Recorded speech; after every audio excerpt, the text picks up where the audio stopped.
जय माता दी। माँ भगवती का आशीर्वाद सदैव आप सभी पर बना रहे। आज गुप्त नवरात्रि का 8वां दिन है और आज के दिन महाविद्या बगलामुखी की और माँ भगवती के 8वें स्वरूप महागौरी की पूजा का विधान है।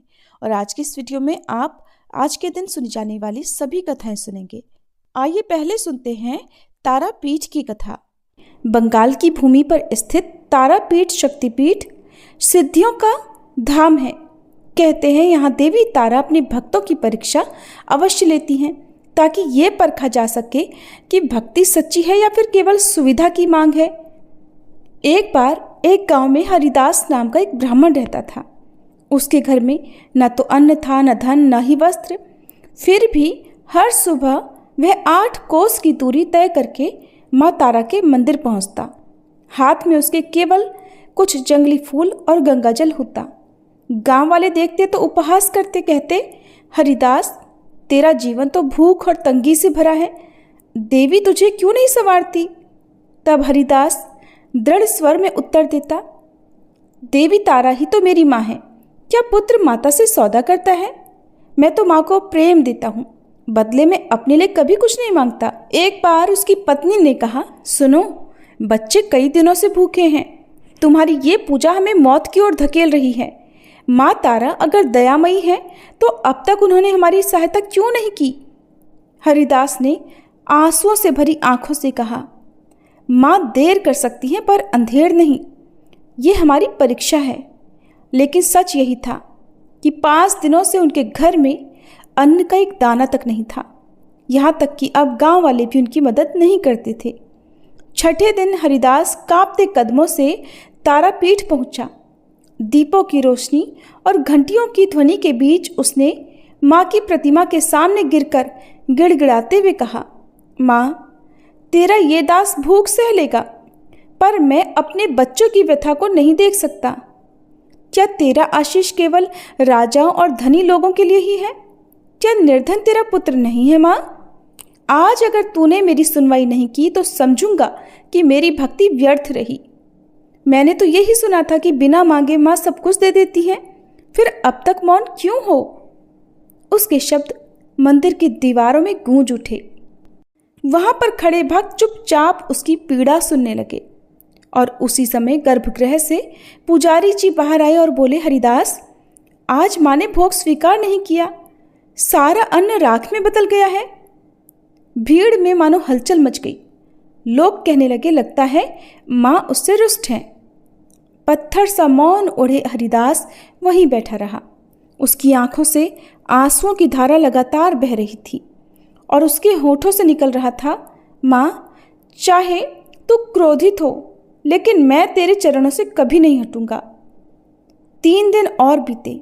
हरिदास बिना अन्न और जल के केवल मंदिर की सीढ़ियों पर पड़ा रहा और इस तरह उसका शरीर दुर्बल हो गया, पर आंखें मूर्ति से हटती ही नहीं थी। नवमी की रात जब पूरा मंदिर दीपों से जगमगा रहा था, डमरू, शंख आदि गूंज रहे थे, तभी अचानक गर्भगृह से तेजस्वी प्रकाश फूटा। माँ तारा स्वयं प्रकट हुई, करुणामयी, काली काया पर करुणा की आभा और मुख पर शीतल मंद मुस्कान। उन्होंने गूंजती वाणी से कहा, हरिदास, तेरी भक्ति की परीक्षा मैंने ली है। जो भूख और तानों के बीच भी अडिग रहे, वही तो मेरा सच्चा भक्त है। आज से तेरे घर में कभी अन्न का और धन का अभाव नहीं होगा। क्षण भर में ही मंदिर के आंगन में सुगंधित प्रसाद का ढेर लग गया। पुजारी और अन्य भक्त आश्चर्य से भर उठे और तभी माँ ने हरिदास को एक थाल थमाया। हरिदास रोते हुए बोला, माँ, मैं तुझे पाने आया था, अन्न पाने नहीं, पर तेरा दिया ये प्रसाद मेरे लिए अमृत है। माँ ने मुस्कुराकर कहा, पुत्र, अब गांव वालों को बता दे, माँ तारा कभी अपने पुत्र को भूखा नहीं रखती। और उस दिन के बाद हरिदास के घर में कभी प्रसाद समाप्त ही नहीं हुआ। और तारापीठ के इतिहास में ये कथा आज भी गाई जाती है कि माँ तारा कुछ भी देने से पहले परीक्षा लेती हैं और फिर मनचाहा वरदान देती हैं। तो प्रिय श्रोताओं, भक्ति केवल सुविधा के समय नहीं बल्कि कठिनाई में भी अडिग रहनी चाहिए। माँ देर से ही सही पर अपनी संतान की पुकार जरूर सुनती हैं। अब जानिए माँ बगलामुखी की कथा और महिमा के बारे में। माँ बगलामुखी को माँ पीताम्बरा भी कहा जाता है। माँ बगलामुखी के मुख से पीली आभा निकलती रहती है, इसलिए इनकी पूजा में पीले रंग का विशेष महत्व होता है। महाविद्या बगलामुखी को स्तंभन शक्ति की देवी माना जाता है। शास्त्रों में वर्णन मिलता है कि सौराष्ट्र में आए महातूफान को शांत करने के लिए भगवान विष्णु ने माँ बगलामुखी की तपस्या की थी। भगवान विष्णु के द्वारा की गई तपस्या के फलस्वरूप माँ बगलामुखी का प्राकट्य हुआ था। विशेष रूप से शत्रु और विरोधियों को परास्त करने या मुकदमे में जीत हासिल करने के लिए माँ बगलामुखी की उपासना अचूक मानी जाती है। माँ बगलामुखी की पूजा करने में कुछ सावधानियां भी रखनी चाहिए, जैसे कि महाविद्या बगलामुखी की पूजा तांत्रिक पूजा होती है, इसलिए बिना किसी गुरु के निर्देश के इनकी पूजा नहीं करनी चाहिए। कभी भी माँ बगलामुखी की पूजा किसी के नाश के लिए नहीं करनी चाहिए। माँ बगलामुखी की पूजा में हमेशा पीले आसन, पीले वस्त्र, पीले फल और पीले ही नैवेद्य का प्रयोग करना चाहिए। और माँ बगलामुखी के मंत्र का जाप करने के लिए हमेशा हल्दी की माला का प्रयोग करना चाहिए। और माँ की पूजा हमेशा सायंकाल या मध्यरात्रि में करनी चाहिए। अगर आप अपने शत्रु और विरोधियों को शांत करना चाहते हैं तो माँ बगलामुखी के जन्मोत्सव और गुप्त नवरात्रि में इनकी पूजा जरूर करनी चाहिए। महाविद्या बगलामुखी की साधना करने के लिए स्नान करने के बाद शुद्ध पीले वस्त्र धारण करें। अब अपने घर में किसी एकांत या पूजा कक्ष में पूर्व दिशा की ओर मुंह करके बैठ जाएं। बैठने के लिए हमेशा पीले रंग के ऊनी आसन का ही प्रयोग करें। अपने सामने लकड़ी की एक चौकी रखें, उसके ऊपर गंगा जल छिड़ककर उसे शुद्ध कर लें। अब चौकी पर पीले रंग का वस्त्र बिछाकर उस पर एक प्लेट रखें। प्लेट में हल्दी से षटकोण बनाएं। इस षटकोण में पीली सरसों रखकर उसके ऊपर सिद्ध प्राण प्रतिष्ठा युक्त बगलामुखी यंत्र की स्थापना करें। इसके बाद बगलामुखी यंत्र के समक्ष गाय के घी का दीपक जलाएं और बगलामुखी यंत्र का पूजन करें। पूजा करने के बाद बगलामुखी कवच का पाठ जरूर करें। माँ बगलामुखी की साधना 11 दिन तक की जाती है और इनकी साधना करते समय साधक को पूरी श्रद्धा और आस्था के साथ सभी नियमों का पालन जरूर करना चाहिए। पूजा करने के बाद हवन करें। माँ बगलामुखी के हवन में पीली सरसों, हल्दी, पीले पुष्प, शुद्ध गाय का घी मिलाकर हवन कुंड में आहुति दें। हवन पूरा करने के बाद अपने घर के मंदिर में माँ बगलामुखी यंत्र की स्थापना कर दें या फिर आप इस यंत्र को गले में भी धारण कर सकते हैं। पूजा और हवन में बची हुई पूजा सामग्री को किसी बहती हुई नदी में या जल में प्रवाहित कर दें। अगर आसपास नदी आदि ना हो तो आप किसी भी पीपल के पेड़ के नीचे गड्ढा खोदकर भी इस सामग्री को दबा सकते हैं। ऐसा करने से आपकी साधना पूर्ण हो जाएगी और आपके ऊपर महाविद्या बगलामुखी की कृपा हमेशा बनी रहेगी। माँ की साधना करने से मनुष्य के जीवन की सभी समस्याएं दूर हो जाती हैं, धन प्राप्ति के नए नए अवसर मिलते हैं और इनकी साधना करने से साधक के शत्रु भी समाप्त हो जाते हैं, शांत हो जाते हैं। अपने शत्रुओं को शांत करने या फिर शत्रुओं का नाश करने के लिए आपको महाविद्या बगलामुखी के एक विशेष मंत्र का यथासंभव या 108 बार जाप करना चाहिए। ये मंत्र है: ओम ह्रीं बगलामुखी सर्वदुष्टानां वाचम मुखम पदम स्तंभयम जिह्वाम कीलय बुद्धि विनाशय ह्रीं ओम स्वाहा। इस मंत्र के साथ ही अपने दोनों हाथ जोड़कर अपने शत्रु और विरोधियों के शांत हो जाने की प्रार्थना सच्चे मन से करनी चाहिए। पौराणिक कथा के अनुसार एक बार सतयुग में महाविनाश उत्पन्न करने वाला ब्रह्मांडीय तूफान उत्पन्न हुआ, जिससे संपूर्ण विश्व नष्ट होने लगा और इससे चारों ओर हाहाकार मच गया। सभी लोग संकट में पड़ गए और संसार की रक्षा करना असंभव हो गया। ये तूफान सब कुछ नष्ट भ्रष्ट करता हुआ आगे बढ़ता जा रहा था, जिसे देखकर भगवान श्री विष्णु चिंतित हो गए। इस समस्या का कोई हल ना पाकर वह भगवान शिव का स्मरण करने लगे। तब भगवान शिव ने कहा कि शक्ति के अतिरिक्त अन्य कोई भी इस विनाश को नहीं रोक सकता, इसलिए आप उनकी शरण में जाइए। तब भगवान विष्णु ने हरिद्रा सरोवर के निकट पहुंचकर कठोर तप किया। भगवान विष्णु के तप से देवी शक्ति प्रकट हुई। उनकी साधना से महात्रिपुर सुंदरी प्रसन्न हुई। सौराष्ट्र क्षेत्र की हरिद्रा झील में जल क्रीड़ा करती महापीताम्बरा स्वरूप देवी के हृदय से दिव्य तेज उत्पन्न हुआ और इस तेज से ब्रह्मांडी तूफान थम गया। उस समय रात्रि को देवी बगलामुखी के रूप में प्रकट हुई। तीनों लोगों को स्तंभित करने वाली महाविद्या भगवती बगलामुखी ने प्रसन्न होकर श्री विष्णु जी को इच्छित वर दिया और तब सृष्टि का विनाश रुक पाया। देवी बगलामुखी को वीर रति भी कहा जाता है, क्योंकि देवी स्वयं ब्रह्मास्त्र रूपिणी हैं। इनके शिव को महारुद्र कहा जाता है, इसलिए देवी सिद्ध विद्या है। तांत्रिक इन्हें स्तंभन की देवी मानते हैं। गृहस्थों के लिए देवी समस्त प्रकार के संशयों का शमन करने वाली हैं। बगलामुखी शब्द वल्गामुखी का बिगड़ा हुआ रूप है, क्योंकि वल्गा का अर्थ लगाम होता है। वल्गामुखी यानी जो दुश्मनों की जीभ पर लगाम कसते। महाविद्या बगलामुखी स्तंभन शक्ति की अधिष्ठात्री भी है, यानी शत्रुओं के मुंह हाथ पैर बांधकर उन्हें बंधक बना देने वाली शक्ति। इसलिए दुश्मनों पर जीत पाने के लिए इनकी पूजा की जाती है। सभी प्रेम से बोलिए माँ बगलामुखी की जय। अब जानिए माँ महागौरी की महिमा के बारे में। माता के नाम से ही प्रकट होता है कि माँ का रूप पूरी तरह से गौरवर्ण है। इनकी उपमा शंख, चंद्र और कुंद के पुष्प से की गई है। अष्टवर्षा भवेद गौरी यानी इनकी आयु 8 साल की मानी गई है। इनके सभी आभूषण और वस्त्र सफेद होते हैं, इसलिए इन्हें श्वेतांबर धरा भी कहते हैं।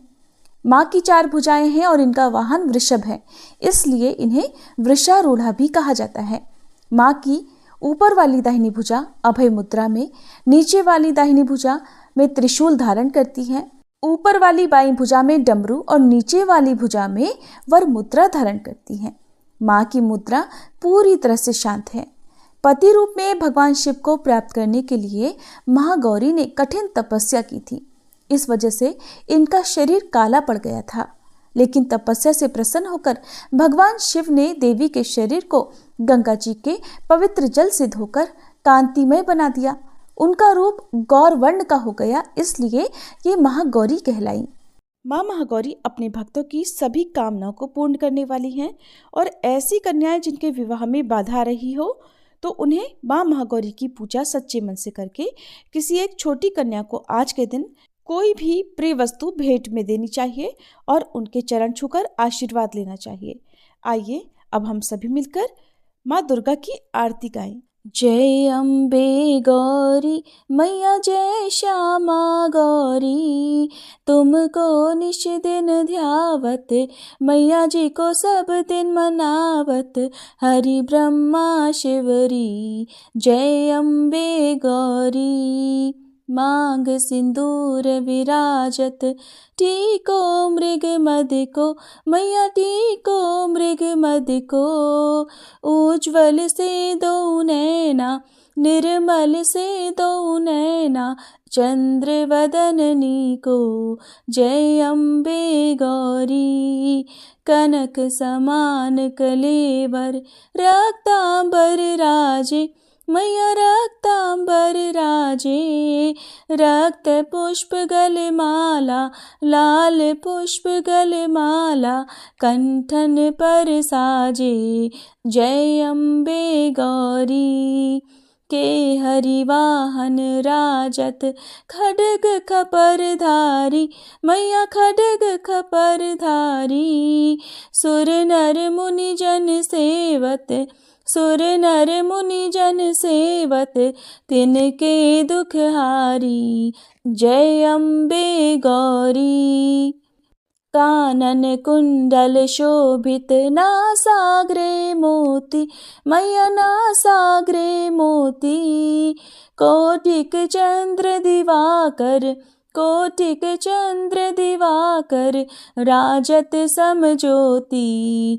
जय अम्बे गौरी, शुंभ निशुंभ विदारे, महिषासुर घाती, मैया महिषासुर घाती, धूम्र विलोचन नैना, मधुर विलोचन नैना, निश दिन मदमाती। जय अम्बे गौरी, चंड मुंड संहारे, शोणित बीज हरे, मैया शोणित बीज हरे, मधु कैटभ दो मारे, मधु कैटभ दो मारे, सुर भयहीन करे।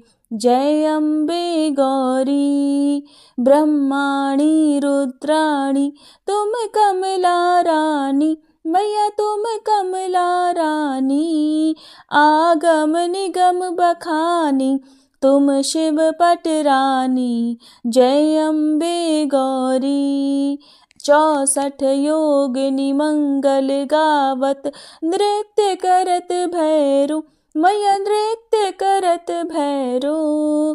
बाजत ताल मृदंगा, बाजत ढोल मृदंगा, अरु बाजत डमरू, जय अम्बे गौरी।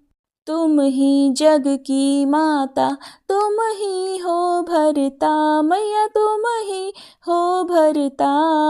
भक्तन की दुख हरता, भक्तन की दुख हरता, सुख संपत्ति करता, जय अम्बे गौरी। भुजाचार अति शोभित वर मुद्राधारी, मैया वर मुद्राधारी। मन वांछित फल पावत, मन इच्छा फल पावत, सेवत नर नारी, जय अम्बे गौरी। कंचन थाल विराजत, अगर कपूर बाती, मैया अगर कपूर बाती। श्रीमाल के तुम्हें राजत, श्रीमाल के तुम्हें राजत, कोटि रतन ज्योति, जय अम्बे गौरी। श्री अम्बे जी की आरती जो कोई नर गावे, मैया जो कोई नर गावे। कहते शिवानंद स्वामी, रटत भोलानंद स्वामी, सुख संपत्ति पावे, जय अम्बे गौरी। जय अम्बे गौरी, मैया जय श्यामा गौरी। तुमको निश दिन ध्यावत, मैया जी को सब दिन मनावत, हरि ब्रह्मा शिवरी, जय अम्बे गौरी।